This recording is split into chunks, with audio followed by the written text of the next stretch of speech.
Bro ventilator settings इतनी hard नहीं है जितना हम समझते हैं। बट अगर ये तीन मोड्स आपको नहीं पता तो जरूर आप वेंटिलेटर से दूर भागोगे। So first is control mode ventilation. इसमें सारे वेंटिलेशन के कंट्रोल हमारे हाथ में रहते हैं, मतलब पेशेंट को कुछ नहीं करना है, सब वेंटिलेटर करेगा और उसके पैरामीटर्स हम सेट करेंगे, जैसे FiO2 हो गया, टाइडल वॉल्यूम हो गया, इंस्पायरेशन एक्सपायरेशन रेशियो, ये सब। इसमें दो मोड्स होते हैं, वॉल्यूम कंट्रोल वेंटिलेशन और pressure control ventilation. Volume control mode में हम एक टाइडल वॉल्यूम सिलेक्ट कर देते हैं और प्रेशर उसके हिसाब से खुद सेट हो जाता है। सिमिलरली प्रेशर कंट्रोल मोड में हम प्रेशर सिलेक्ट करते हैं और टाइडल वॉल्यूम उसके हिसाब से खुद सिलेक्ट हो जाता है। प्रेशर मोस्टली 15 to 25 के बीच में रखते हैं और टाइडल वॉल्यूम 400 to 500 के बीच में रखते हैं। This pressure control mode is mostly use in ARDS क्योंकि उसमें हाई प्रेशर से ऑक्सीजन देना होता है। Second is SIMV mode, synchronize intermediate mandatory mode.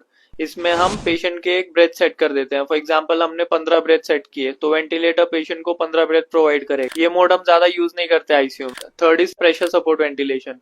इसमें हम एक प्रेशर सेट कर देते हैं, मतलब अगर पेशेंट ने थोड़ा सा ब्रीथ किया तो वेंटिलेटर उसे डिटेक्ट कर लेगा और उसके आगे का ब्रीथ वेंटिलेटर देगा। तो ये थोड़ा सा ब्रीथ जो वेंटिलेटर डिटेक्ट करेगा वो हमें सेट करना होता है। फॉर एग्जांपल अगर पेशेंट ने ऐसे सांस लिया तो ये वेंटिलेटर डिटेक्ट कर लेगा और इसके आगे का ब्रीथ वेंटिलेटर देगा। ये प्रेशर सपोर्ट हम मोस्टली 2 to 5 के बीच में रखते हैं। तो वेंटिलेटर सेटिंग्स इतनी